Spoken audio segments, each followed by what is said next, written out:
তুরস্কের এক সাহসী সিদ্ধান্তে আবারও কাঁপছে মধ্যপ্রাচ্যের কূটনীতি।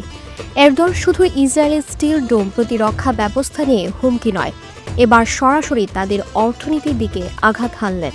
চলমান যুদ্ধ ও গাজার হত্যাযজ্ঞের প্রতিবাদে প্রেসিডেন্ট এরদোয়ান ঘোষণা দিয়েছেন ইসরায়েলের সঙ্গে সব ধরনের অর্থনৈতিক ও বাণিজ্যিক সম্পর্ক ছিন্ন করেছে তুরস্ক।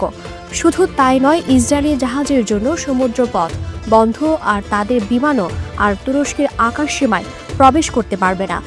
এই সিদ্ধান্ত কার্যকর হওয়ার পরে বিরাট ক্ষতির মুখে পড়েছে নেতানিয়াহুর সরকার। তুর্কি পররাষ্ট্রমন্ত্রী হাকান ফিদান আল জাজিরাকে দেওয়া এক সাক্ষাৎকারে স্পষ্ট করে বলেছেন, গত 2 বছর ধরে গাজায় যা ঘটছে সেটি মানবতার বিরুদ্ধে অপরাধ। তাই আঙ্কারা সব ধরনের বাণিজ্য বন্ধ করে দিয়েছে। বাস্তবে দেখা যাচ্ছে সাম্প্রতিক সপ্তাহগুলোতে ইসরায়েলি জাহাজ তুরস্কের বন্দরে ফিরতে পারছে না, আবার তুর্কি পতাকাবাহী জাহাজও ইসরায়েলের বন্দরে প্রবেশ করতে পারছে না।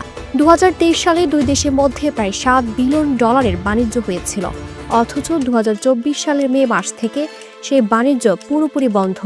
বিশ্লেষকরা বলছেন, এর ফলে সরাসরি অর্থনৈতিক চাপ তৈরি হবে ইসরায়েলের সরকারের উপর। বিশেষ করে নেতানিয়াহুর জন্য এই ধাক্কা সামলানো সহজ হবে না। শুধু তুরস্ক নয়, আন্তর্জাতিক মহলও এখন ইসরায়েলের বিরুদ্ধে কণ্ঠ উঁচু করছে।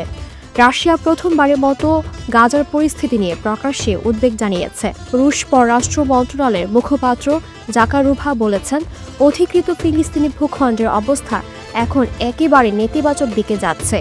অন্যদিকে ইরানের সর্বোচ্চ নেতা আয়াতুল্লাহ খামেনি সরাসরি হুঁশিয়ারি দিয়ে বলেছেন, যদি নতুন যুদ্ধ শুরু হয় তবে প্রথম মিনিট থেকে ইসরায়েলের দিকে বৃষ্টির মতো ক্ষেপণাস্ত্র আর আগুন ঝরে পড়বে।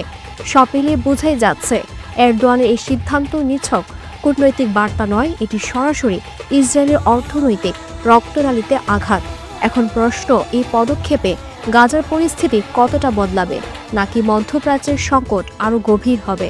দিলরুবা তন্নি, ভোরের আকাশ।